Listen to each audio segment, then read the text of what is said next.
Hey everybody, and welcome back to my channel. This is Kendall and my channel is called Kendall the Model Scholar. If it's your first time joining me, thank you so much for coming, for stopping by. I'm glad that you made it here. And if this is not your first time and you're joining me again, welcome back. Thank you for continuing to watch and support. So today I've got another good one for you. I'm going to be talking again all about wedding stuff. And if you check out my channel, you'll see that I have a playlist filled with videos talking all about wedding planning, from how to, just generally plan a wedding, how to save money when you're planning a wedding. And I'm giving you some really good tips on how I did that for our wedding. Also on there is how to make the most out of your dress appointment, which is also another really useful topic. And I also have a video talking about how to select bridesmaids for your wedding. So I've got some good stuff, and I hope that you will, after you watch this video, go check out some of the other videos that I have. And I also do a recap of our wedding and walk you through like things that we went through and things that we learned and how it can be helpful to you in planning your wedding. So if you are planning a wedding and you have your wedding coming up in the next year or two, first of all, congratulations to you. And I wish you all the best in the wedding planning process. I know that it can be a big deal. Sometimes it can seem overwhelming and be a little bit stressful, especially during this time that we're in right now with the pandemic. But in some of my previous videos, I definitely give some tips and some advice on that as well, because I think, as I've been saying in some of my past videos, and I'll say in this one today, the most important thing to consider when you're planning a wedding during this pandemic is, first of all, safety. So again, I'm going to say it again, safety. So if you're thinking about, still trying to have that big elaborate wedding at this time, that might not be the best option, but there are definitely some other alternatives that you can consider. And I've seen some really beautiful, weddings that might be like what people are calling micro weddings, where they only invite a few people, like their parents and, maybe just like a really, really close friend. And that's all you can do for right now. And that's why, it's the beauty of technology. Like I'm shooting this video right now, you can live stream your wedding and allow all those, family and friends that you would have wanted to invite. You can still have them be part of the moment and feel like they're there. And that's what we ended up having to do for my wedding. And, the day was still beautiful. It was still a very memorable day that we're never going to forget. And just try to remember that when you're thinking about wedding planning, because I know that a lot of us, including me, a lot of us brides out there, we have this idea of, we've always dreamt of the wedding that we wanted to have. And now if you're getting married, if you've gotten married in this past year in 2020, like I did, or if you're getting married this year, or even into 2022, you're now having to consider the implications for a pandemic. So I understand how, traumatic or how disheartening that can be, but I want everybody to remember what it's really about, and that's about the love between you and your partner, and you want that to be expressed in the best way possible. And if you can't have the big wedding now, there will come a time again where we can start to transition back to having large gatherings safely, but it's not really going to be, in my opinion, anytime in the near future. So if that's something that you're having to grapple with, just think of it that way. And that, would you rather have the big wedding, invite all your close families and friends, and then some of them may get sick or even die because they contracted COVID? Or would you rather do something small now, and then, in the future, maybe for your first year anniversary or your second year anniversary, you can have the big party that you wanted to have, and it'll still have the same effect. So I think I just wanted to put that little tidbit in before I start with the real juice, the content of this episode, because I think it's important to highlight that, because I've been seeing a lot of chatter on social media about that, and couples having to grapple with that. And, that's just my 2 cents. I think each pair of people has to make their own decisions and figure out what works and what's best for them. And I have seen a lot of people postpone their weddings once, twice, 3 times because they just can't let go of the fact that they need to have that big wedding. And that's that's a decision that they decide to make that was the best for them. But I know for me and my husband, we were going to get married on October 3rd, 2020, no matter what, whether we were on a Zoom call with our pastor back in Michigan and the family on there, or whether we were back in Michigan and it was just the three of us there, or if we were able to do what we did and accommodate a small amount of family members, we were going to have our wedding on that day no matter what. But like I said, I know that for other couples that might not be, where your headspace is at. So I totally understand. Like I said, you have to make the best decision for you, what works for you. But if you're still struggling with making that decision, let me know in the comments, and I'd be happy to talk with you and help you walk through, what things you're grappling with and how to make the most out of the situation. Because we're all in this together, and like I said, this is a very important time for a lot of people, and it's really a sensitive time just because of everything that's going on. So I'm here with you. I have not been married for that long, so I was just in that same headspace that you're probably in right now, and I had to come to some realizations myself with the help of my mother, my sister, like other people in my family who really helped me come to grips with that. But it's not the easiest thing to do, so I totally understand if that's something that you're still grappling with. I'm here as a listening ear. So let me know in the comments. And also, if you're planning a wedding and you are a bride or a groom, whoever, let me know in the comments. I want to hear from you and tell me what your wedding date is and where you're getting married. So put it in the comments. I love to, hear and see what brides, where you're from, who's watching my content. I really appreciate it. So let's get into the content for today after that long introduction. But it was a needed introduction. So as you know, I previously had a video, a fishbowl video, and so I'm doing another fishbowl today. So I've got my bowl here with all of my questions, and today's fishbowl, of course, is wedding theme. And basically, these are some of the top questions that brides are asking, or couples in general who are getting married are asking in 2021. And even though it's only the beginning of February, yes, wedding planning is constantly going on. So these are some of the top questions that some couples are asking, and I'm going to be giving my answers, my opinions. Again, these are my opinions. I am not a professional wedding planner, but this is just based on my personal experience and the research and things that I've done and looked up and experienced going to some other weddings and having a wedding of my own. So again, this is no professional advice. This is just me giving my opinion based on my personal experiences. So I just wanted to point that out. But let's get started with some of these questions. And also, if there's more questions that you have about wedding planning in general, or about, anything wedding related, put it in the comments and I will definitely answer those or address those. Or if you want me to shoot another video talking about a particular wedding topic that you're not seeing much information about, or, need some help on, please put that in the comments and I will be happy to do that for you. But let me know, shout it out in the comments. All right, so the first question is, should I hire a videographer? Yes, you should.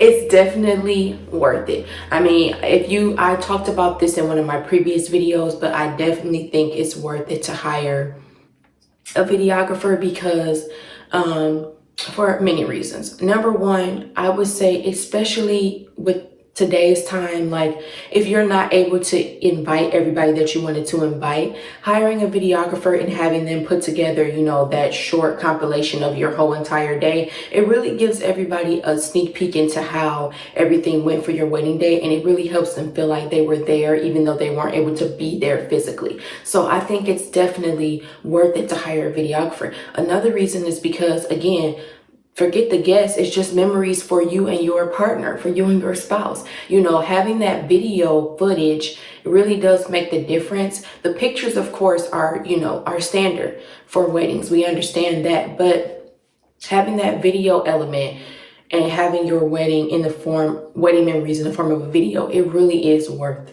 the money. And at first I went back and forth about, I don't know if I'm going to have a videographer because they seem very expensive.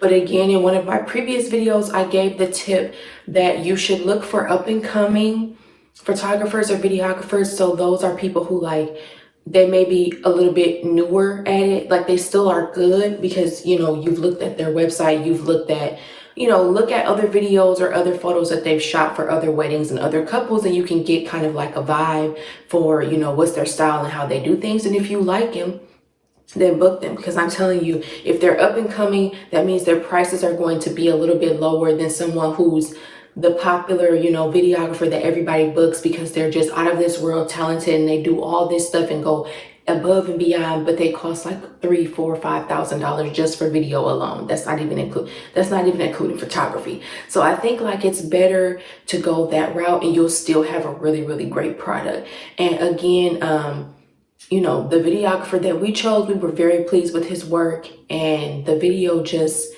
everybody, you know, kept talking about the video. They were raving about it. The people who weren't there, they really felt like they were able to be there. And it's just a great memory to have. And then, you know, when it's your anniversary, you can kind of repost the video, because our video, for example, is only like 6 minutes and 20 seconds.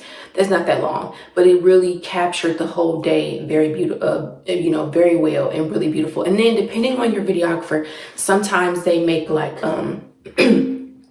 even shorter snippets. So you'll get like maybe a 5-minute video, a 2-minute, and then a 1-minute video. So you'll get different lengths of videos to, you know, share whenever you know, feel like it. It'll highlight different things.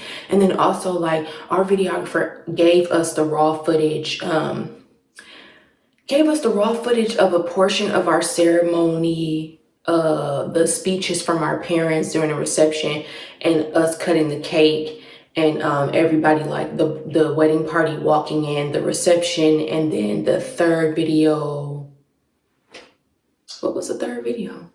I can't remember, but we had 3 additional videos that he gave to us that included all of that stuff.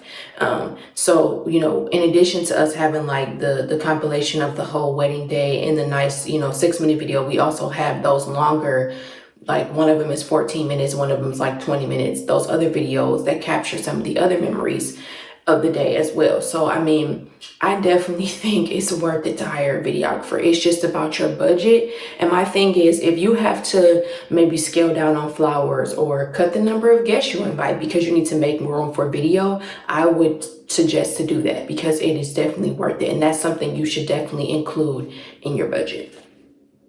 All right. Let's keep going. How many guests should I invite? Good question. So this is like one of the most, you know, can be one of the most stressful, strenuous tasks of the wedding, is figuring out how many people to invite. And I don't want people to get caught up in like what they see other people doing, because that will bankrupt you real fast. So I think like how many guests you should invite is definitely, first of all, based on your budget. If you have a smaller budget, you're not going to be able to invite 200 people. That's just not realistic. The thing is that I think that people like don't really realize is that when you plan a wedding and you're choosing guests, it's not just like some lump sum that you select and then say like, okay, we're going to fit 200 guests into this price. It's like, no, if you're going to have 200 people at your wedding, it's going to be by the head. That's how venues or reception, you know, places charge. They charge you, you know, $50 per adult, $30 per child under 13, or $75 per adult, $50 per child under 13. If the child's under 5, they're free. Like that's how these places work. So that's how you need to think in terms of budgeting. Like you're not thinking of, we have a lump sum of like, you know, $8,000 for the reception. Let's try to fit 100 people. Like, no, you need to say like, okay, if we think we want to have 100 guests, and that includes you and your spouse, and the wedding party has to be included in that number. It's not like 100, you know, and then the wedding party. Like, no, that if you say 100 guests, that includes everybody. And if you say like we want to have 100 guests, then you have to start looking at venues and saying, okay, this reception venue is asking for $75 per adult, so that would be 75 times 100. Or if you have, you know, if you're not inviting kids, or if you have kids plus how many kids it is. So you really have to think in terms of like head count, and this is how much it costs per head. And once you have that figured out, then you'll know how many people you should be inviting. I know for us, before we had to cut our wedding down because of COVID, I think we had 175 guests. That's a big wedding. Like, and the reason why we had so many people is because the majority of that was family, my family, his family. Like, that was like probably, I think family took up like probably 85% of our guest count. And everybody is not like that. Like, some people don't really care about having family there, so that's not really important to them, or some people have a lot smaller family. But that's what you have to consider. And like, if you can't afford that, then you're going to have to make some decisions about, who needs to be there and who really doesn't. Because at the end of the day, like, when I first did our guest list, I just wrote down, this is what I did. I wrote down everybody that I thought I wanted to invite to our wedding, and we had like 250 people on there. That was too many because, my father was paying for the reception, and so he had a certain budget of what he wanted to spend, so that also had to be taken into, like, the budget is the most important part. So I had to make a lot of cuts, and it's like a lot of the people that I put on the first go round, once I got like a second opinion from, I talked to my husband about it and talked to like some of my family members, and were like, does this person need to be on there? And they'll tell you, no, you don't need to invite them. Because like, some parents are really laid back. They're like, you don't have to invite our friends and our people, like, this is your wedding. Other parents may have more of a say on that. But again, it's also about the budget, who's paying for the wedding, and what you can afford. So I think that's what you have to consider in terms of figuring out, like, how many guests do you want to invite. So it's a hard choice to make, but at the end of the day, it's your wedding. And if people are getting upset, that's not your problem. You can't get caught up in that. Don't let people guilt you into inviting, them to your wedding, because they're not paying and they don't know how much time, effort, energy, and money it takes to plan a wedding. Or maybe they do and they just don't care, but that's neither here nor there. You don't have to worry about what other people are saying or let them make you feel bad because you didn't include them. Like, it's your wedding, your decision. That was a good one. Okay.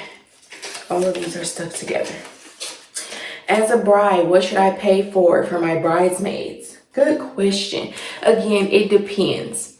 So for my wedding, I pay for my bridesmaids makeup, and I purchased the jewelry that they wore with their dresses, and I pay for an Airbnb for us to stay at to get ready together. And that was solely because that was my preference. So I think, like, it depends on what kind of bride you are. If you want all your bridesmaids to be together, to get ready together, you're probably going to have to pay for a couple hotel rooms or pay for somewhere for you all to be. I think Airbnb is a very affordable way. We got married in our hometown of Detroit, Michigan, and I found a really, like, big, beautiful home with like 5 bedrooms in the University District, which is on the west side of the city. It was a beautiful home, and everybody had enough space. We had to double up some of the rooms, and then I had my own room. And we all spent the night before, being safe, social distancing, all of that. And then my mother joined us on the morning of the wedding. Early in the morning, she came over, and then we had the photographer. The videographer stopped by, did a little bit of filming. The photographer was there, the majority of the time.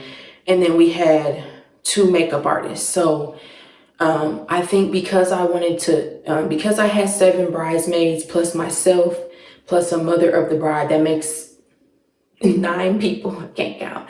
9 people that would have needed, like, either hair or makeup. So I knew that if we wanted to run on time, we couldn't do both, in my opinion. So I asked my bridesmaids to already come with their hair done the night before, and they all did. And then I was the only one who got my hair done on the day of, and then my mother got some touch-ups.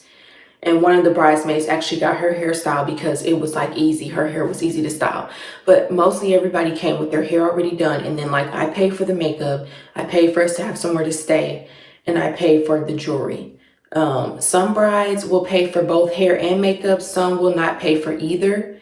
Some will give gifts. And I actually also gave, like, a whole basket of gifts. Like a big old gift basket, because I'm just a generous person like that. But It depends. Like, there's no rules that say you have to pay for this or that or that.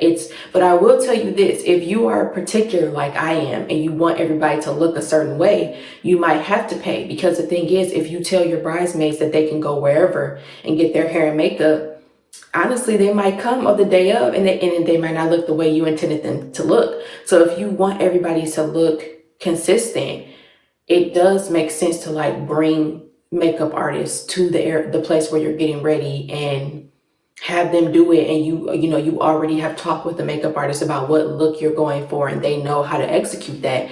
That might be a better option for you, because sometimes when everybody goes off their different ways, it's not going to look consistent, and you want that consistency for the pictures. So it's really up to you and like what you budgeted for.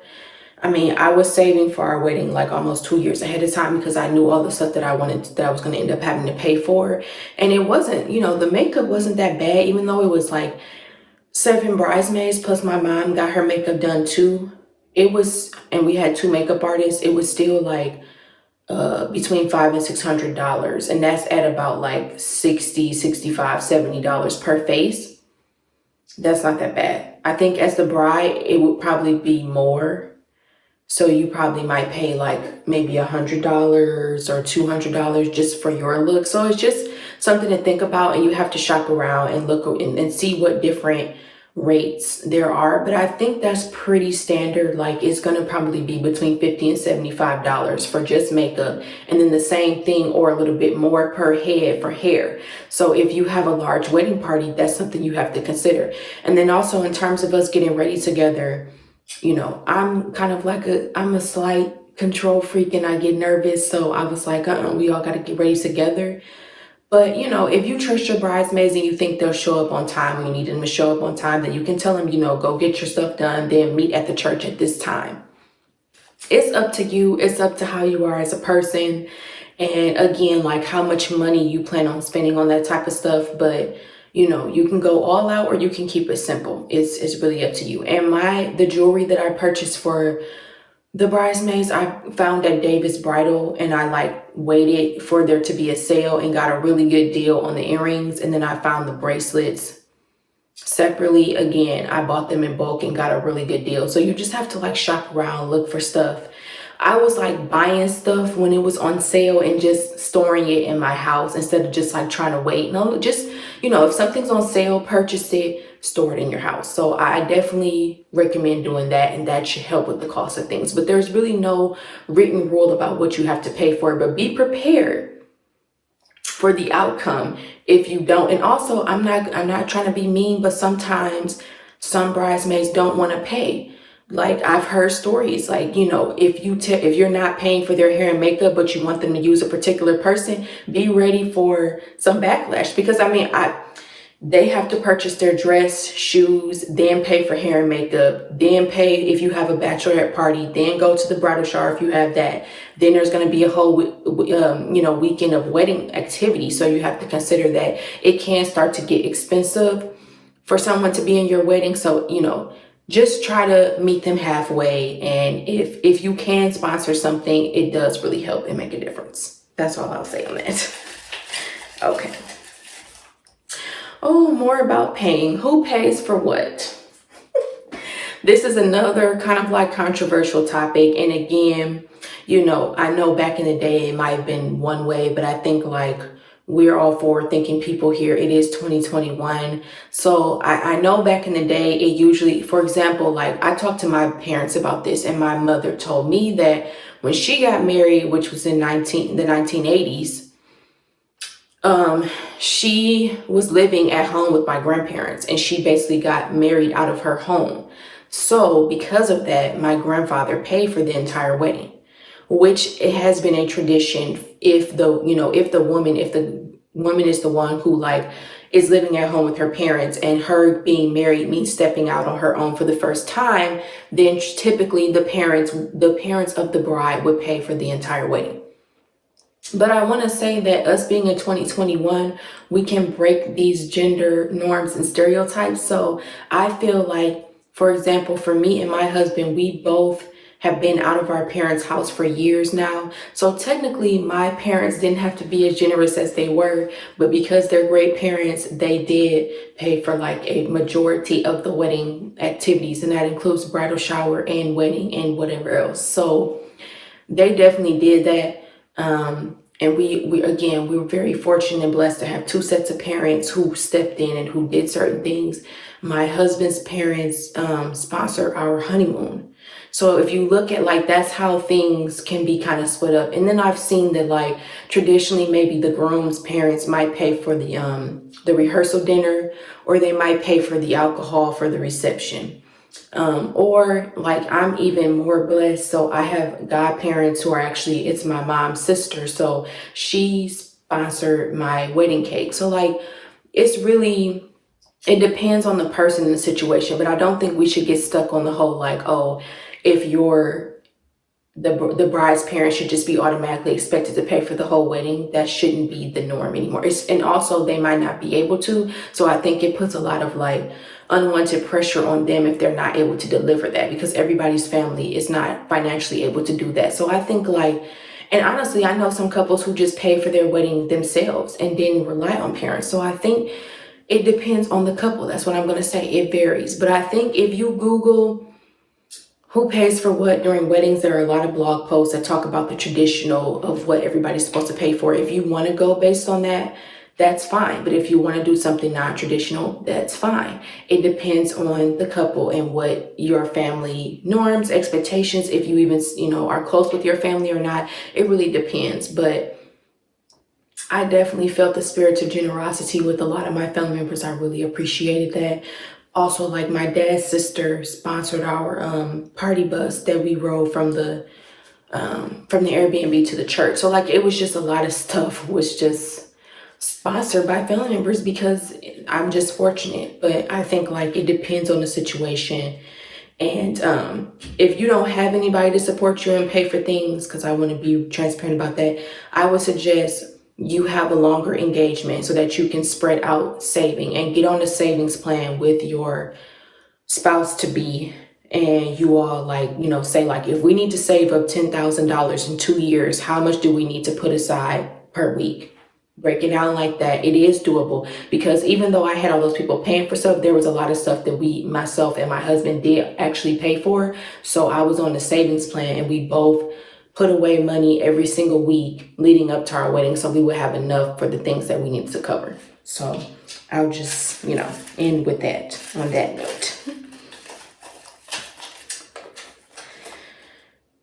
How do I form a guest list? That's kind of similar to the other one. That's kind of repetitive. But I will say, like, the guest list, again, it depends on the person. Some people only invite family. Some people invite more friends than family. Some people do a mixture of both. I know, for our wedding, we had about 85% family, and then the rest was church people and friends.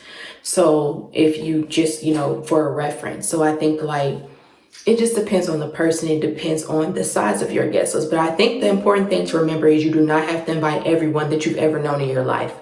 Like, that's how you get caught up. Like, you don't have to invite every single person that ever, did something for you in your life. No, it's basically like, in the here and now, who are the people that are important to you that you feel like should be there to witness that day with you? And that's how you make the decision. Like, you don't have to stretch back to 5th grade and be like, well, Mrs. So-and-so did this for me when I was 12 and I should invite her. Like, no, that's how you, like, I had to get out of that mindset. You don't have to do that. And some of these people that you think you need to invite, you haven't even talked to them in like 10 years. And the other thing about weddings is majority of the people that get invited to a wedding, they're going to go. Everybody loves weddings. So if you invite them, you better expect they're going to RSVP. I mean, there's going to be a few people that might say no, but that's another thing. If you're going to send them that invitation, they are coming. So I think that's what you need to consider too. Like, you don't want to just be throwing out invites, because if they RSVP and they're coming, you have to pay for them. So that's something to think about. This question says, should I hire a band or a DJ? Good question. So again, everything comes down to the money. I know that sounds vain, but it's the truth. Everything's going to come down to the money. Like, So the difference between a band and a DJ. So like a band, when we say band, we're talking about like a live band that has like four or five people, maybe one person is the singer, the other people play the instruments. It can vary. Most of the time, those live bands are going to be much more expensive than just hiring a DJ, because like they're singing live for you for like however many hours. Like if you book them for 3 hours and they're going to be singing that whole time, they're going to charge for that. So if you're, trying to save money in terms of budget, then I would say a DJ is the way to go, because they're going to be more affordable and you're going to be able to get more like bang for your buck, because you're booking them for a long time. Like most people are booking the DJ, like music, for the whole duration of your reception, which can be like 5 hours. So and then also with the DJ, you have to think about like if you're doing a formal reception, you have speeches and you have dances, like a first dance and all. Like the DJ is the one that keeps that moving along. Which was my experience. So like, and then sometimes I don't know about live bands because we went with the DJ, but like I know for DJs, a lot of them are doing like a bunch of services bundled into one. So our DJ came with like the DJ services. He also had a lighting package, which was real cool at nighttime. And he had a photo booth. So we got all of that. And because we bundled those 3 services together, he gave us a discount. So that's just something to consider in terms of like, what is your budget? If you are balling out for your wedding, you don't have a budget, then you may be able to afford a band, because they might cost like $7,000 just to get a band. But I don't know, because we went with the DJ, so I can only speak on that. Do we need to invite plus ones? Good question. No, you don't. And there are rules about that too, which I actually consulted my sister, who was my maid of honor on that, my older sister, and she looked it up and I looked stuff up. And basically the rule that we kind of went with was that like, we only gave plus ones to people who we knew were married or had a longtime partner that we know. So that was our rule. So like if somebody was just dating someone, we did not invite them. Like we only did plus ones for married couples or somebody who maybe like they have been together with this person for like 12 years and you know them and they're just not official, like they're not formally married.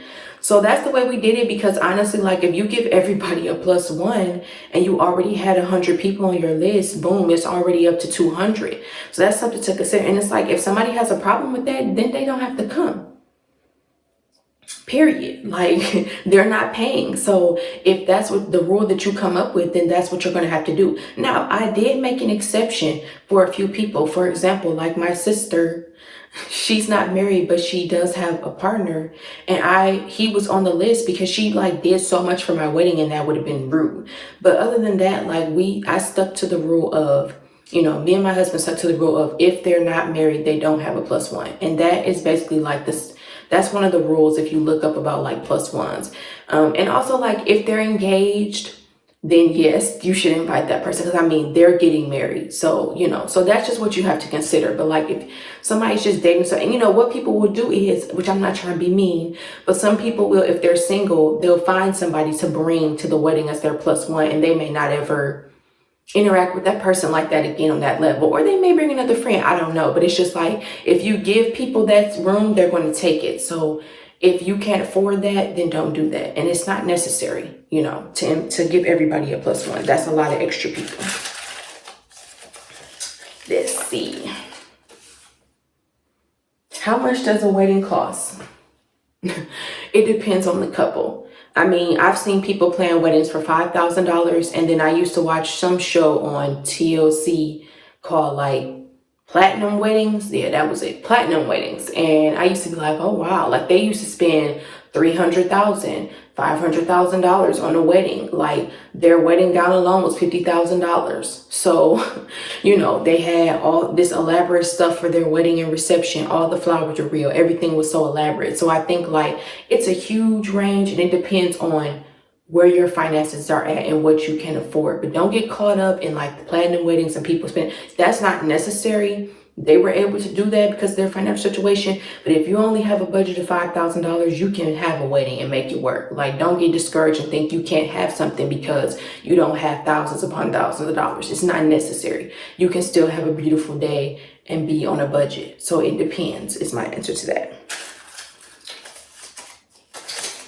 Let's see. When do I start suit shopping? So that depends. Again, so the turnaround time for like the suits or tuxedos is a lot quicker than it is for like bridesmaids dresses or wedding gowns. So honestly, I think you should select the colors at the same time though, because you don't want it to be, mismatch. And then honestly, like once you have a color palette, there are some places like for us, we did Davis Bridal for the women's clothing and Men's Warehouse for the guys. So they have a partnership with each other. So if you choose maroon at Davis Bridal, it's the same maroon at Men's Warehouse. So once you have figured that, if you want to go that route so that you're 100% sure that everything matches, then that works out fine. And honestly, Men's Warehouse will tell you on the website, like if your wedding, they'll have you create like a wedding account and you put in all the information about the wedding. You select looks for everybody, and then you save the looks and it emails it to the man, to the little boy. It emails it to them and they have the information. All they have to do is just either put in their measurements online or they go into a store and get measured, and they put down $20 deposit. And then they pay the rest when it's getting delivered or when it's time to pick it up. And you don't pick it up until a couple days before. And our wedding was October 3rd. They told us that as long as the men came in by like September 20th or 26th or something and got measured, that will be enough time. Like that's cutting it real close. I didn't recommend they do that. I told them to at least, be a few months out just in case, because a few of the men got back suits and they were the wrong size or it was the wrong item, so they had to go to the store and switch stuff out. So you need to make room for that. But I would say like you should start suit shopping at the same time as you're picking out bridesmaids dresses for the fit between the two. You want it to look cohesively nice. But in terms of them going and actually getting fitted, they have a little bit more room and leeway to be able to go like 3 or 4 months before and it still be enough time. So it's just up to you in terms of the timeline. Let's see. What's this one? Do we need a wedding planner? I would say no. I didn't have one because of budget reasons, but I did talk about in one of my other videos how I utilized my cousin as like our day of coordinator, which that ended up being very helpful. And I think that's definitely needed. You need someone who's not a part of the wedding party to be your eyes and ears on the day of and make sure everything runs smoothly. So you can hire a wedding planner to just be the day of coordinator. But the thing is, like, if you're not organized, that might not work for you because they're going to be expecting you to just present them everything in order, already figured out. And they're basically just taking your vision and executing it for you on the day of the wedding, which is what my cousin did for me. I had two meetings with her and my hostesses before the wedding, which were also cousins. And we talked through everything. I presented them with a nice packet with everything about the wedding, how I wanted everything to go. And they just took that and ran with it. So it requires you to have some type of like being a little bit of a self-starter and being able to organize things yourself and figure that all out. And then you're just presenting that information to them and they take that and execute it. But if you're not good at that and you might be feeling overwhelmed and you don't know where to start or what to do, then hiring a wedding planner might be better for you because they're going to do everything in the process for you and help you coordinate from like day one until the wedding day. But again, it's pricey. So if you can't afford that, Google is your friend. The Knot Wedding Wire is your friend. Like there are so many free wedding resources and, articles and things you can look up. You can find other videos of people like me blabbering on about wedding stuff, so it just takes some initiative on your part to be able to piece everything together and create what you want for your wedding day. So it's up to what kind of person you are. If you're like me and you're organized and you're a self-starter and you're able to just figure things out and look stuff up and then you just present that to a day of coordinator, you're going to save a lot of money. But I do think you definitely need someone to organize everything on the day of, because if you don't, it's going to be a free-for-all. Nothing's going to run right. So that's something that you need to just, think over and figure out what is the level of help that you actually need in the process. Okay. It's a lot in here. Okay, when should I start wedding dress shopping? So As I was saying, like with the men, they have a little bit more leeway. With women, in terms of the dresses, we need more time, unless you just want to have like a raggedy dress. But I would say, like, let me think. So I got married October 3rd, 2020. I went to look for my wedding dress the previous Thanksgiving. So that was a little bit under a year before my wedding date. I was lucky enough to find the dress on the first appointment, and it was off the rack. So I took it home with me. So because of the pandemic, originally I was supposed to go back home like in May around my birthday and do the alterations. But because of the pandemic, I just had my aunt, who is a very good seamstress, do the alterations for me. And she did it like a month before the wedding. Like when I came home for the bridal shower, which was the beginning of September, we did them. So that was cutting it close, and I hadn't tried on my dress in like 9 months, and it fit and whatever. But if we're talking about now that things are like stores are open back up, I would say try to go shopping for your dress like at least a year out.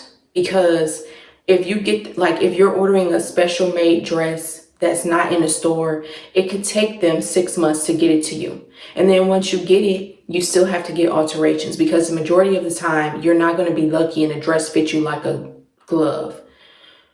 Mine fit me like a glove, and I was just lucky, and I didn't even have to get anything taken in or taken out. But a lot of times you will. It's going to be too big or it's going to be too tight. So you have to make time for that. You don't want to be stressed out and worried about whether or not your dress is going to get back. Also, there's like so many other dresses in the queue ahead of you. So I would say about a year before, start shopping, start looking around. Find yourself a dress, purchase it, pay for it. It's going to come in, however, whatever rent. They'll tell you how long it's going to take, because they'll know. And then it's going to come in, and then you're going to go try it on again. And you're going to have an alterations appointment, which is separate. It's usually 2 separate departments. Or you may, like Davis Bridal has their own alterations department. So if you buy a dress from there, you can get the alterations done there, but it's a separate appointment. And they give you a packet and tell you like, your wedding's on this day. So on this date, you need to be making your alterations appointment. Then they take the dress from you, make the alterations, you come back in, do a final try on.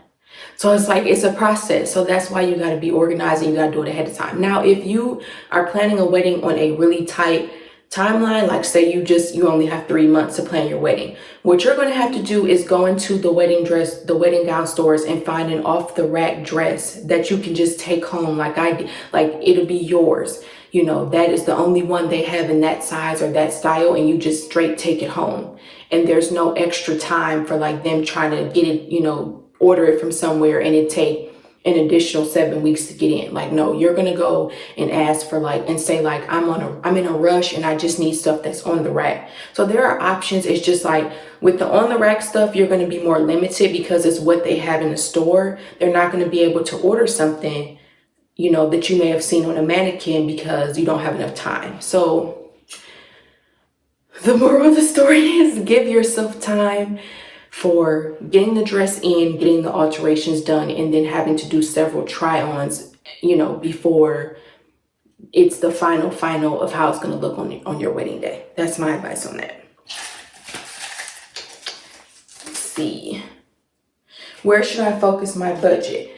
On the things that are the most important to you. Like for me, for example, in one of my previous videos, I talked about how when I talked about how I saved so much money, one of the reasons why was because I'm not a big flower person. So it wasn't that important to me that we have 100% real flowers. We had a lot of artificial flowers and a small amount of real flowers. So therefore the flower budget was much smaller than like a typical wedding flower budget. So if you don't really care about that, you're not going to really focus that much of your budget on that. But if you do care about flowers, you may cut down on other decorations and really push the money towards the flowers. If you care more about photos and videos, you might put a bigger chunk of your budget on that. If you're a food person and you really want more than just like the typical wedding food that's a buffet with chicken and vegetables, then you're going to focus more of your budget there, because if you want fancier food, it's going to cost more money. So it's really up to what you as a couple decide, like what are the must-haves and what are the things that if we don't have enough money for that, it's okay if we cut that out. You have to have a budget like that. Like you got to have your green, yellow, red. Like green is a must have. We're not cutting that out no matter what. Yellows is like maybe like it's half and half. If we had to cut it out, it would kind of hurt, but it's not that bad. Then red is like, okay, these are just extras, and if we don't have enough money for that, it's not going to make or break our wedding. Like that's how you have to set your budget up for your wedding. Let's see, a couple more here. What are pieces of accessories for bridesmaids to have matching outside of just their dress color? Good question. So as I talked about before, I gave my bridesmaids jewelry.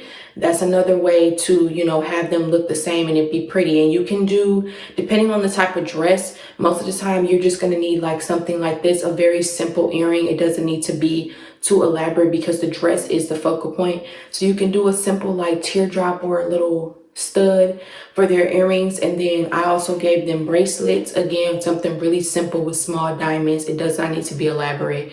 And if they have a V-neck and you want to do a necklace, you can, but I didn't do necklace. But that's another way, accessories. You can also do hair pieces.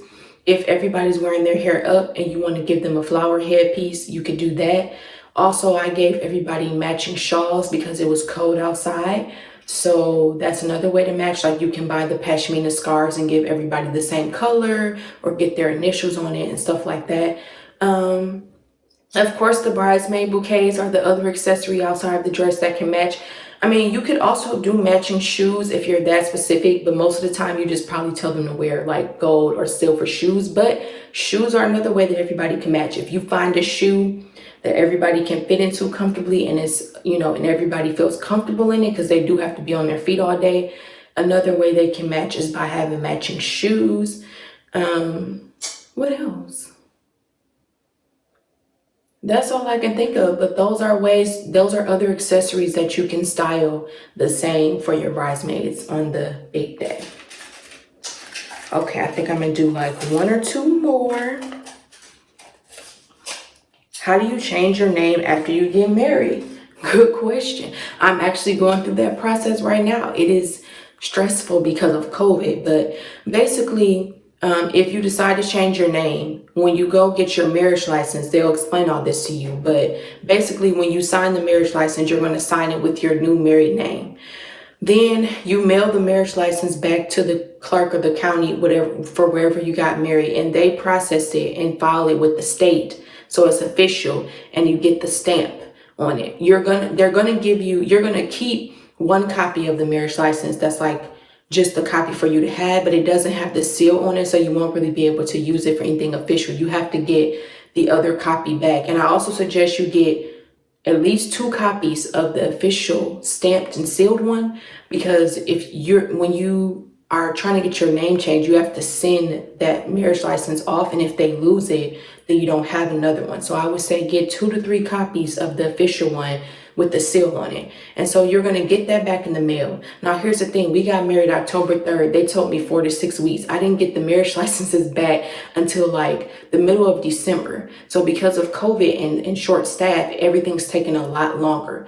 So you can't do anything until you get the marriage licenses back. So once you get those back, the first step is the Social Security Administration. You have to get your Social Security card changed first.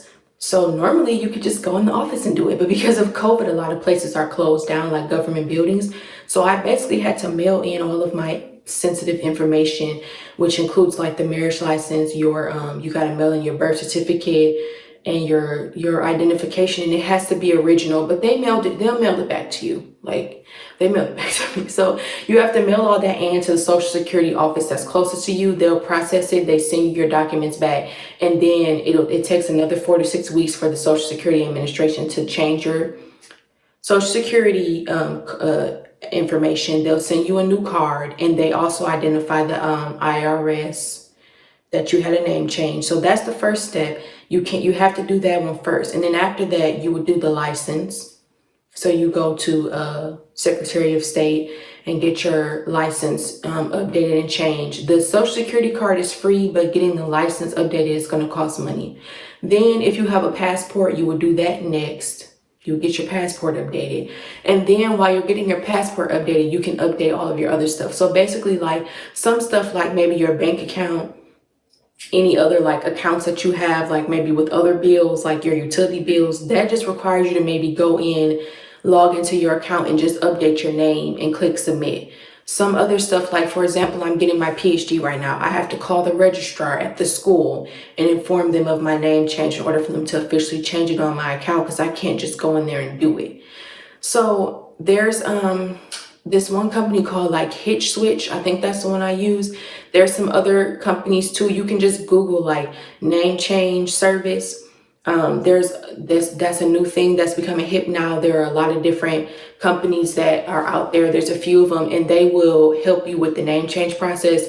They'll either fill out all the applications for you and mail them off for you, or you can just, that's more expensive. The cheaper option that I did was like, you download the packet and they pre-fill in some of the information, and then you mail in everything yourself, because I wanted to do it myself. So there's different options like that, and they tell you step by step, like this is what you need to do first, second, third, fourth. This is how you do it. This is where you go for your particular state and all of that stuff. So there's some resources out there. One of the companies is called Hitch Switch. I'm not sure of the names of others, but I saw a few others that are like name change service.